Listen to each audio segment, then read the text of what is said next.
श्रीरुद्राय नमः।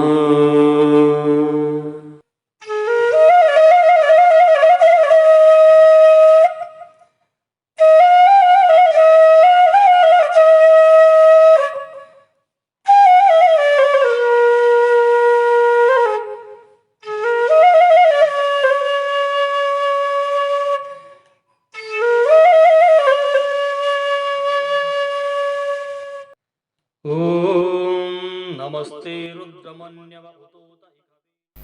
श्री रुद्राय नमः। रुद्र ज्योतिष वास्तु अनुसंधान संस्थान के YouTube चैनल श्री रुद्रवाणी में मैं आचार्य विकास मिश्र पुनः आप समस्त दर्शकों का हार्दिक स्वागत करता हूं, अभिनंदन करता हूं।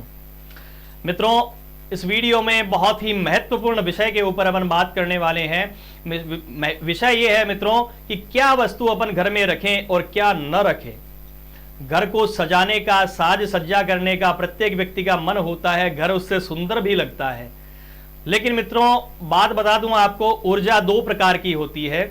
समस्त चराचर जगत ऊर्जा से ही संचालित होता है। जैसी ऊर्जा होगी वैसा कार्य वह ऊर्जा करेगी। मित्रों, यहां तक कि हम बात कर रहे हैं, हमारी वाणी में भी ऊर्जा होती है। यदि हम किसी को बुरा बोलेंगे, गाली गलौज करेंगे तो नकारात्मक ऊर्जा जाएगी, व्यक्ति को क्रोध आएगा, लड़ाई झगड़ा होगा। तो नकारात्मक ऊर्जा जो होती है वो सदैव विनाशकारी होती है मित्रों, और सकारात्मक ऊर्जा का प्रवाह हमेशा अच्छा रहता है। तो इस वीडियो में अपन बात करेंगे कि घर में क्या वस्तुएं अपने को रखनी चाहिए, क्या नहीं रखनी चाहिए। तो विशेष रूप से जो वस्तुएं नहीं रखनी चाहिए मित्रों, उन वस्तुओं की चर्चा इस वीडियो में अपन करने वाले हैं। तो यदि चैनल पे आप नए हैं तो निवेदन करूंगा, चैनल को सब्सक्राइब अवश्य कर ले मित्रों, वीडियो को लाइक, और यदि वीडियो अच्छा लगे तो उसको शेयर जरूर करना। चलिए वीडियो को स्टार्ट करते हैं मित्रों। सबसे पहले बात करते हैं चित्रों की, चित्र की, पेंटिंग्स की, कि घर में कैसी पेंटिंग्स अपने को नहीं रखनी चाहिए जो नकारात्मक ऊर्जा छोड़े और घर में रहने वाले जीवों को, व्यक्तियों को अस्त व्यस्त कर दे। तो मित्रों, ताजमहल की पेंटिंग बिल्कुल भी घर में ना रखें। ताजमहल की पेंटिंग हो चाहे मूर्ति हो, आप घर में बिल्कुल भी ना रखें, क्योंकि ताजमहल वैसे प्रेम का प्रतीक है, परंतु वह एक मकबरे का चित्र है। वहां पर एक मकबरा है, तो यदि कोई मकबरा होता है, यदि साधु संत की समाधि होती है, तो वह साधु संत पीर आदि की समाधि होती है, तो वह सकारात्मक ऊर्जा युक्त होती है। और किसी सामान्य मनुष्य की यदि समाधि होती नहीं है, सामान्य मनुष्य की यदि कब्र होती है, मजार कब्र आदि होती है, तो वह नकारात्मक ऊर्जा युक्त ही रहती है। इसलिए आप ताजमहल का चित्र, यदि फोटो या चित्र या मूर्ति कुछ भी आपके घर में हो, ताजमहल का गुंबद आदि बना हुआ, तो उसको आप हटा दें। महाभारत की चित्र या पुस्तक आप घर में न रखें, क्योंकि महाभारत एक युद्ध का प्रतीक माना गया है। इसलिए महाभारत से संबंधित वस्तुएं घर में रखने से मित्रों लड़ाई झगड़े आदि प्रारंभ हो जाते हैं। यह बहुत बार देखा गया है। तो महाभारत से संबंधित आप चित्र या फोटो या कोई भी पुस्तक हो महाभारत की, तो वह आप घर में न रखें, उसको कहीं मंदिर आदि में आप दे सकते हैं। भगवान नटराज का चित्र या मूर्ति यदि घर में हो, तो उसको आप किसी मंदिर में ससम्मान हाथ जोड़कर प्रणाम करके चढ़ाएं मित्रों, क्योंकि नटराज जो होते हैं, भगवान नटराज का स्वरूप कब का है? जब भगवान शिव ने तांडव किया और इस सृष्टि में प्रलय आया, सृष्टि का विनाश हुआ। तो नटराज का जो चित्र होता है वह विनाशकारी ऊर्जा छोड़ता है मित्रों, इसलिए नटराज का चित्र घर में न रखें। डूबते हुए जहाज या नाव का चित्र घर में न रखें। फव्वारे का चित्र घर में न रखें, या बहते हुए झरने या बहते हुए जल का चित्र घर में न रखें। इससे घर में आई हुई लक्ष्मी जल की तरह बह जाती है मित्रों, यह माना जाता है। इसलिए बहते हुए जल, फव्वारे या झरने का चित्र घर में न हो तो अच्छा है। जंगल या जंगली जानवर का चित्र या उनका कोई भी प्रकार की आप मूर्ति आदि घर में न रखें। साज सज्जा, मुझे पता है कि भाई साज सज्जा के लिए व्यक्ति इन सब चीजों को प्रयोग में लेता है, लेकिन जब कोई चीज अपने लिए नकारात्मक ऊर्जा छोड़ने वाली हो, तो ऐसी चीजों को मित्रों साज सज्जा के अंदर भी काम में नहीं लेना चाहिए। बहुत अच्छी अच्छी चीजें और भी हैं जो अपन काम में ले सकते हैं। अब बात करते हैं कि टूटी हुई चीजें।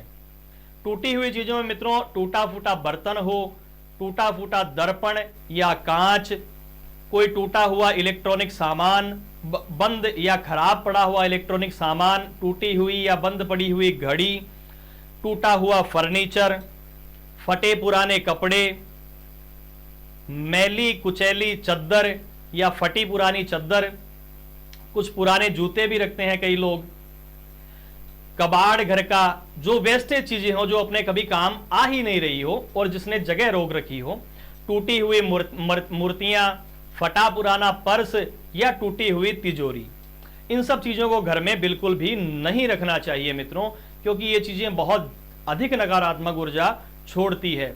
कई व्यक्तियों का बहुत ज्यादा मोह होता है पुरानी वस्तुओं में।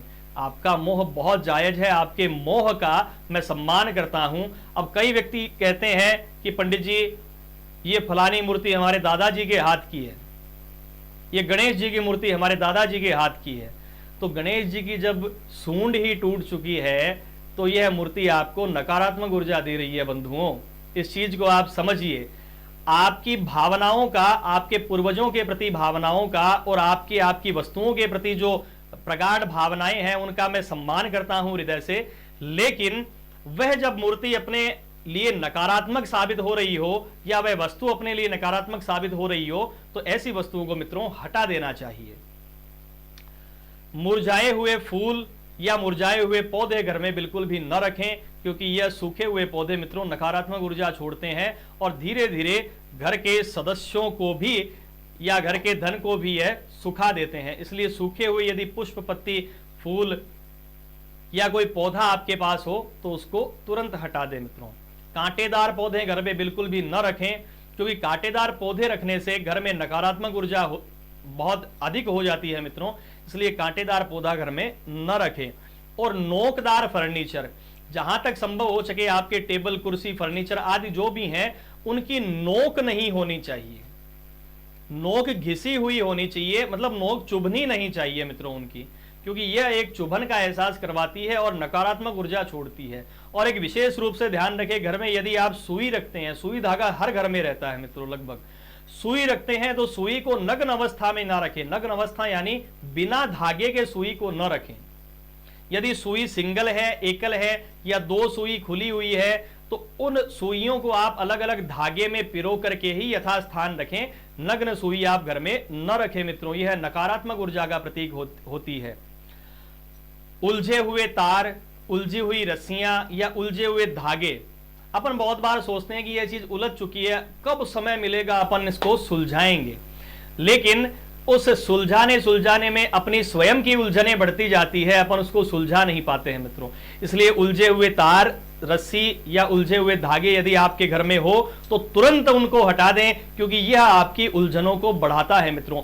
जैसी वस्तु होगी वो वैसी ही ऊर्जा छोड़ेगी, मैंने वीडियो के शुरू में ही बता दिया। तो जैसी उलझी हुई वस्तु होगी तो उलझाट युक्त नकारात्मक ऊर्जा छोड़ेगी मित्रों, इसलिए आप उलझी हुई वस्तुओं को घर से हटा दें। छत के ऊपर आप कभी भी घड़ों को उल्टा न रखें या कबाड़ छत के ऊपर बिल्कुल भी न रखें। जो वेस्टेज चीजें कई बार देखते हैं लोग छत के ऊपर डाल देते हैं, ये काम नहीं आ रहा है छत पे डाल दो, ये घड़ा काम नहीं आ रहा है छत पे रख दो, ये टायर काम नहीं आ रहे हैं छत पे डाल दो। अरे वो छत है भाई, और छत बहुत ही महत्वपूर्ण होती है मित्रों। छत के ऊपर यदि कोई भी अपन कबाड़, कूड़ा, कचरा, उल्टे घड़े आदि रखते हैं तो इससे पितृ दोष होता है मित्रों, ध्यान रखें इस बात का।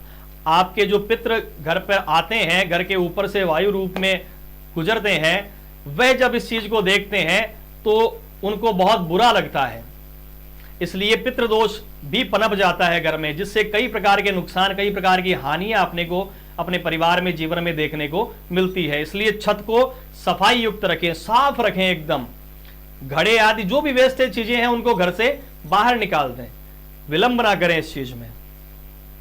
घर में सफाई रखें, विशेष रूप से घर में मकड़ी का जाल ना हो मित्रों, क्योंकि मकड़ी का जाल उलझन का प्रतीक होता है, कहीं ना कहीं शिकार का प्रतीक होता है। आपका कोई शत्रु प्रबल हो सकता है, मकड़ी के जाल यदि घर में होते हैं तो आपका शत्रु प्रबल हो सकता है, आए हुए काम आपके हाथ से जा सकते हैं, आपका शत्रु लेकर के जा सकता है। इसलिए घर में सफाई रखें, मकड़ी का जाल घर में बिल्कुल भी नहीं होना चाहिए।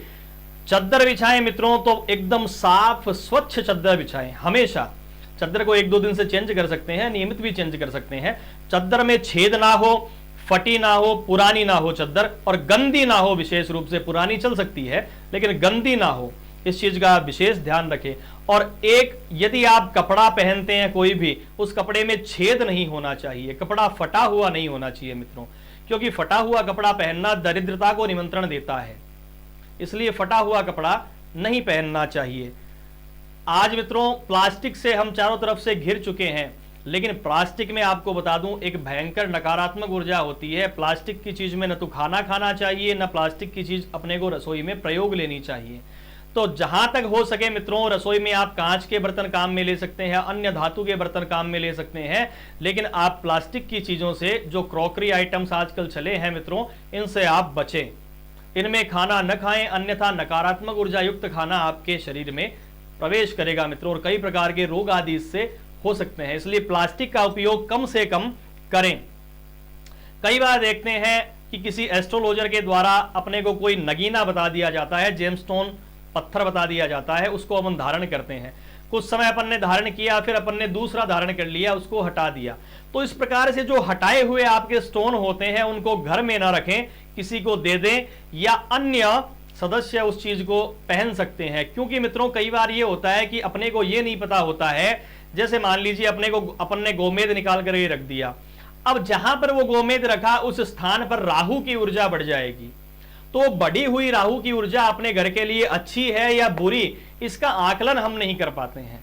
इसलिए जो भी जेमस्टोन्स आप यदि हटाते हैं अपने हाथ से, तो उसको दे दें कहीं ना कहीं तुरंत ही, उसको घर में ना रखें अधिक दिन। तो इन सब चीजों का आप विशेष ध्यान रखें मित्रों।